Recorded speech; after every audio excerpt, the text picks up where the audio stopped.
بسم اللہ الرحمن الرحیم۔ السلام علیکم۔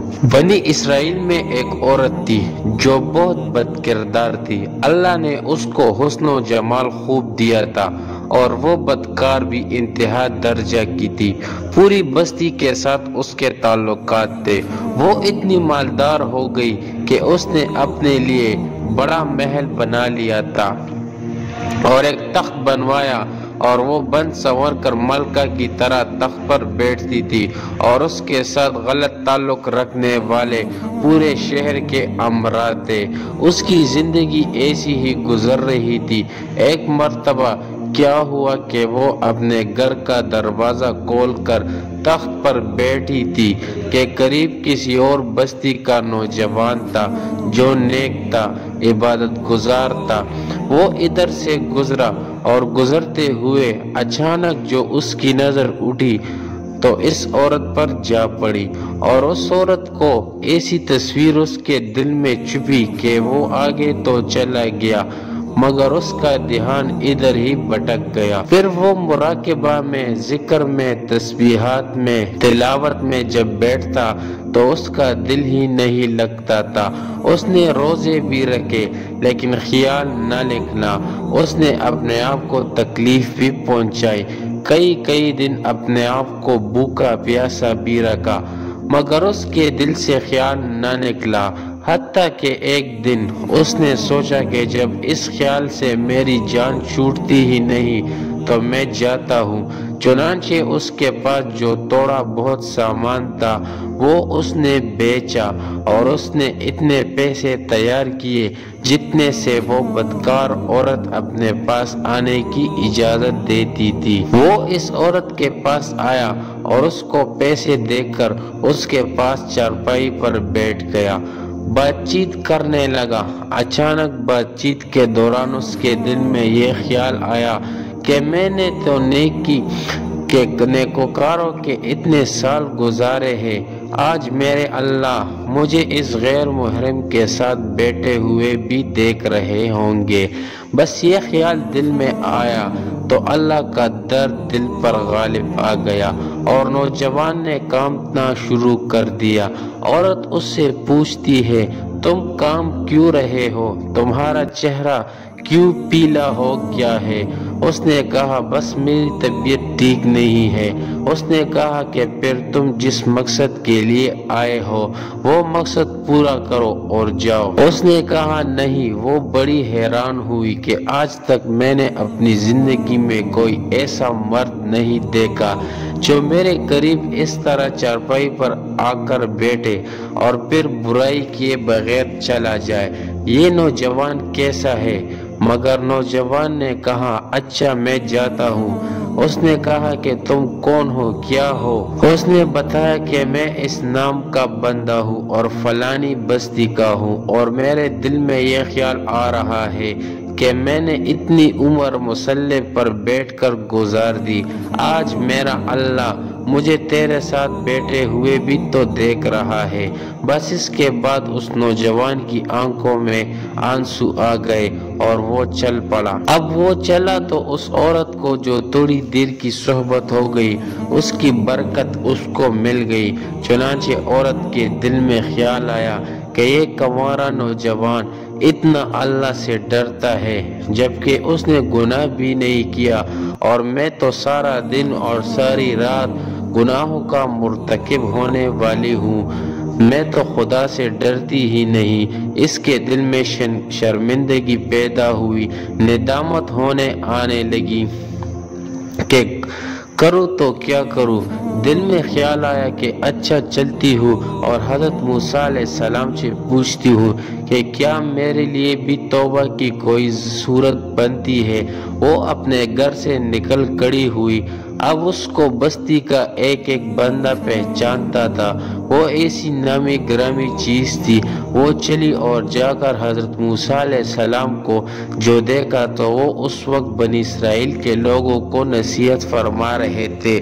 اس نے کسی آدمی کے ذریعے پیغام بھیجا کہ حضرت موسیٰ علیہ السلام سے جا کر کہو کہ میں آپ سے ملنا چاہتی ہوں۔ اب جس کو پیغام دیا وہ بیوقوف تھا۔ کچھ پیغام پہنچانے والے بھی تو بیوقوف ہوتے ہیں، جس کو ڈنگ ہی نہیں آتا پیغام پہنچانے کا۔ اس خدا کے بندے نے سیدھا جا کر سب کے سامنے کہہ دیا کہ حضرت آپ سے فلاں عورت ملنے آئی ہے۔ حضرت موسیٰ علیہ السلام نے نام سنا تو آپ کو بہت جلال آیا کہ لوگ کیا سوچتے ہوں گے کہ ایسی عورت ان سے ملنے کے لیے آئی، ان کا کیا تعلق اس سے۔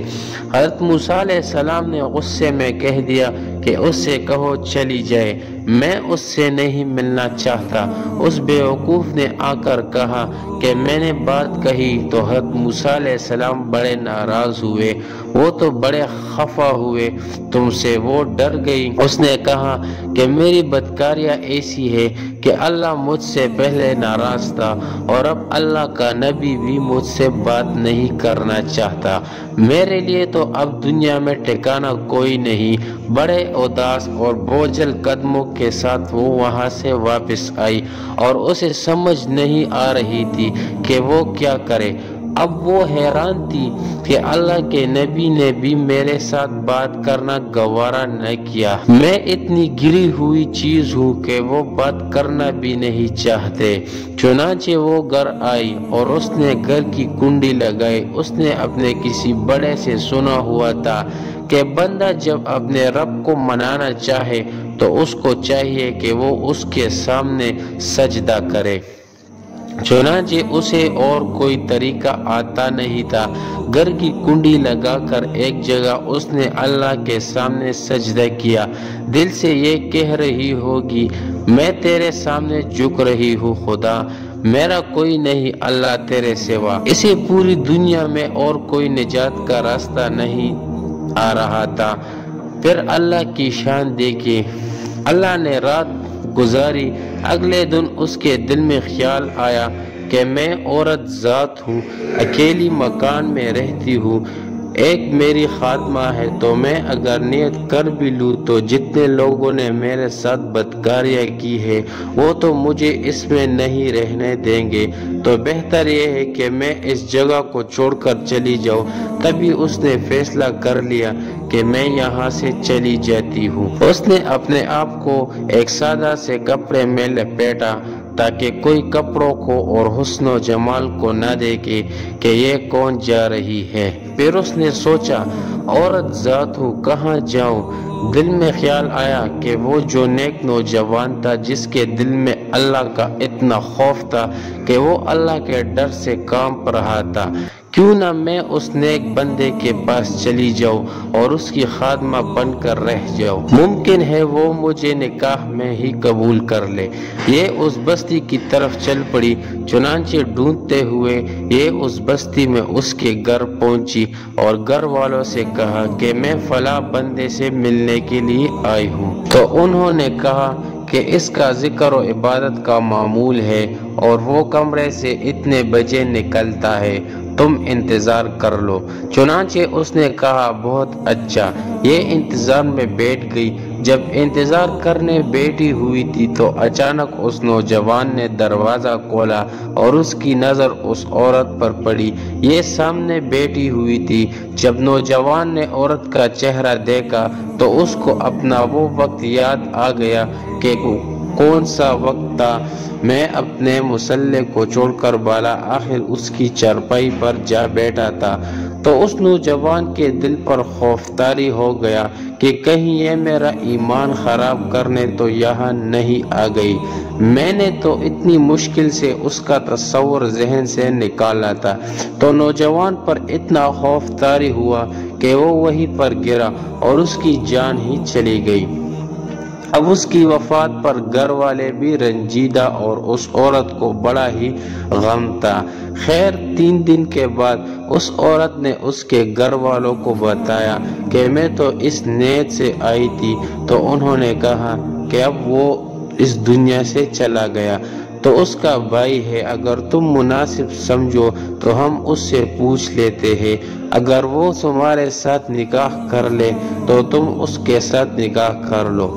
اس نے کہا ٹھیک ہے۔ جب بھائی سے پتہ کیا تو اس نے کہا ٹھیک ہے، کہ اگر پہلے یہ ایسی عورت رہی ہے اور اب تو بہ کی نیت کر چکی ہے تو میں اس کو اپنے نکاح میں قبول کر لوں گا۔ چنانچہ اس عورت کا اس کے بھائی کے ساتھ نکاح ہوا اور اس عورت کو اللہ تعالیٰ نے 7 بیٹے عطا فرمائے اور وہ 7 بیٹے بنی اسرائیل کے اولیاء میں سے گزرے۔ ایسی بدکار عورت بھی اگر توبہ کرتی ہے تو اللہ تعالیٰ اسے 7 ولیوں کی ماں بنا دیتے ہیں۔ وہ مولا کتنا کریم ہے۔